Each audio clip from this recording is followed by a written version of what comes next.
어제 11개 상임위원회가 구성이 됐습니다. 이 일에 대해서는 많은 상반된 평가들이 있는 게 분명합니다. 그런데 중요한 것은 결국 우리의 원래 역할이 무엇인가라는 점에 대한 생각이라고 봅니다. 대한민국은 입법, 행정, 사법이 견제와 균형 속에 서로 간의 역할을 분담하는 민주공화국입니다. 그런데 지난 2년간 우리가 대한민국 국정의 현황을 되돌아보건대 과연 입법과 행정이 견제와 균형 속에 제대로 역할을 했는가를 생각해 봐야 합니다.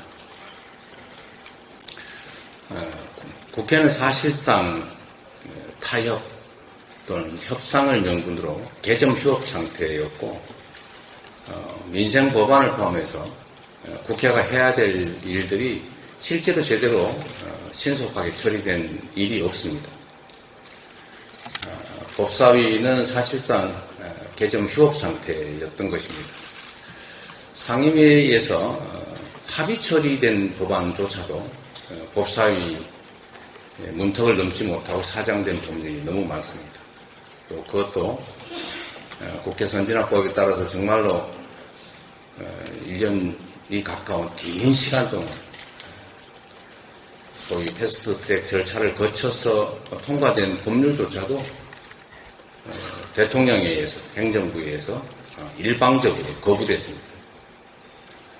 이게 과연 견제와 균형 속에 삼권이 분립된 공화국의 제대로 된 모습인지에 대해서는 정말로 우리 국민들께서도 우리 스스로도 명확하게 평가할 수 있을 것입니다.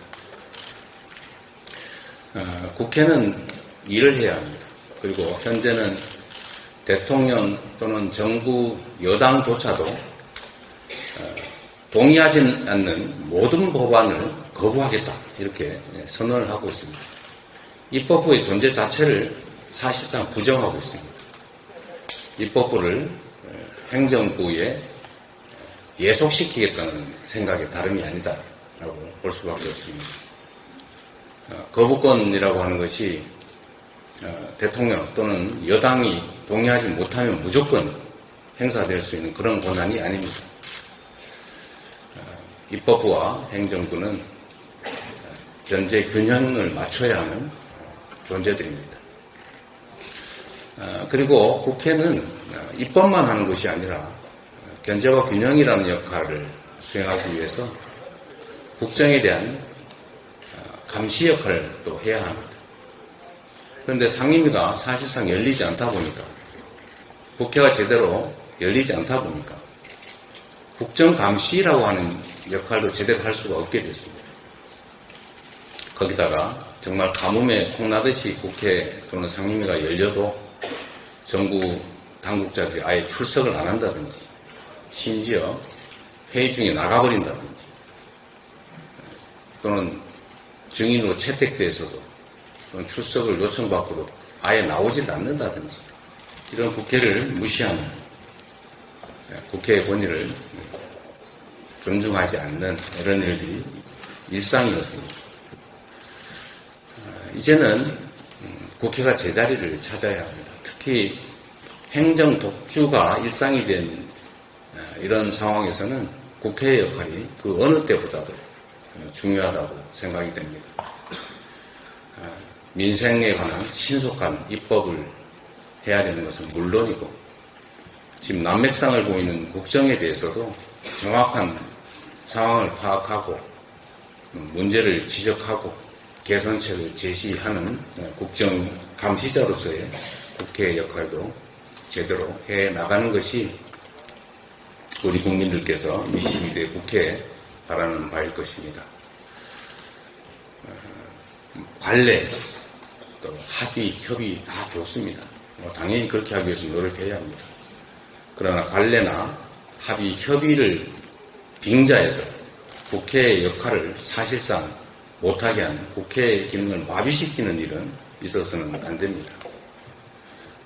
지금 민생 현장이 참으로 어렵습니다.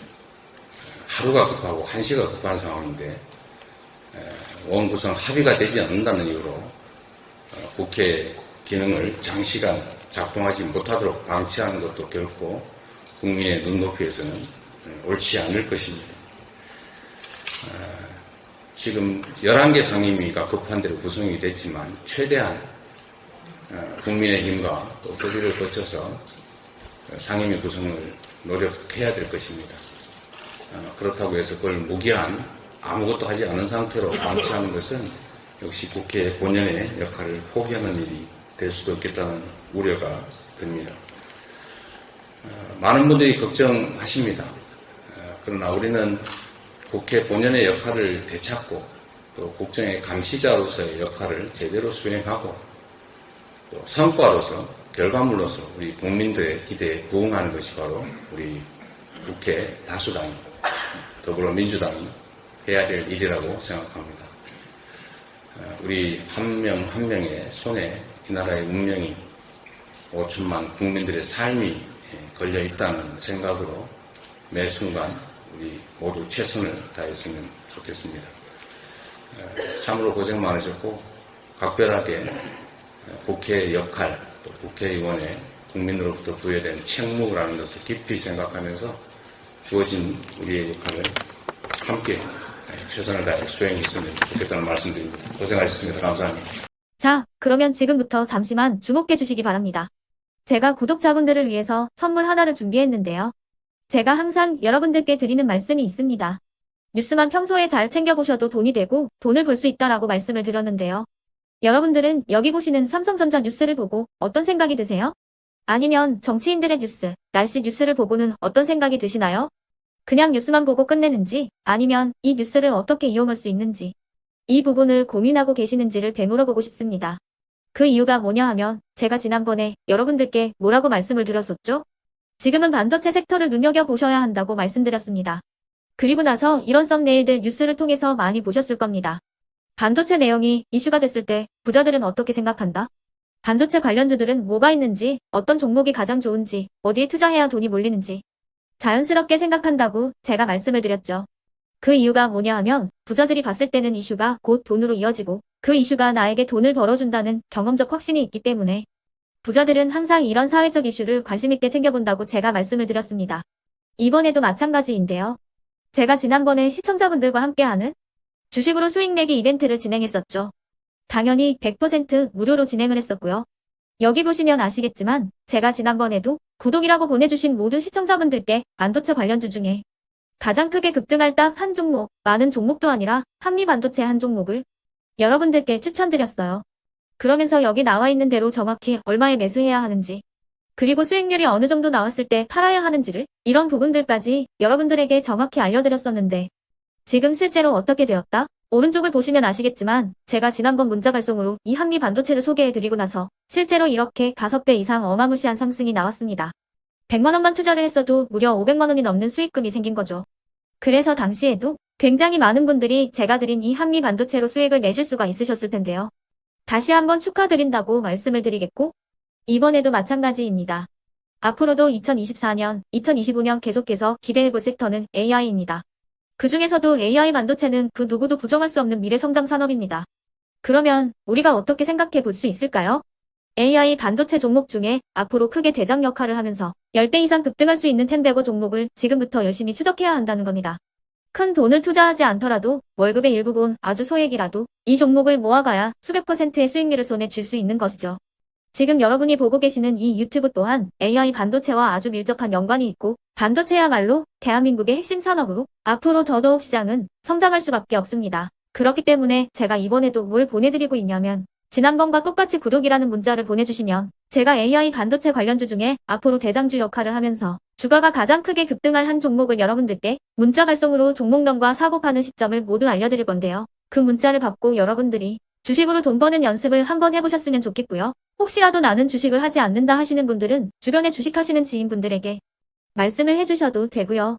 아니면 연세가 있으셔서 투자가 어렵다 하시는 분들은 이 종목을 자녀분들에게 한번 사봐라. 이걸로 한번 수익을 내봐라. 이렇게 조언을 해주실 수도 있는 거겠죠. 그래서 지금 이 영상을 보시는 시청자분들 중에 나도 이번 종목이 좀 궁금하다 하시는 분들은요. 누구나 상관없이 그리고 어느 시간대나 상관없이 부담 없이 010-2514-5930번으로 구독이라는 문자 보내주시면 제가 이번에도 똑같이 무료 추천 급등주 문자를 보내드리겠습니다. 이해되시겠죠? 제 번호 010-2514-5930번으로 구독이라는 문자 보내주시면 여러분들이 직접 이슈를 통해서 돈 버는 연습을 해보실 수가 있는 거고 제가 돈을 받는 것도 아니고 투자를 대신해 드리는 것도 아니기 때문에 부담 없이 신청해 주시면 되는 겁니다. 그리고 수익이 나면 저는 다른 것은 하나도 바라지 않습니다. 제 채널에 구독, 좋아요 한 번씩만 눌러주시라 이렇게 다시 한번 말씀을 드리겠습니다.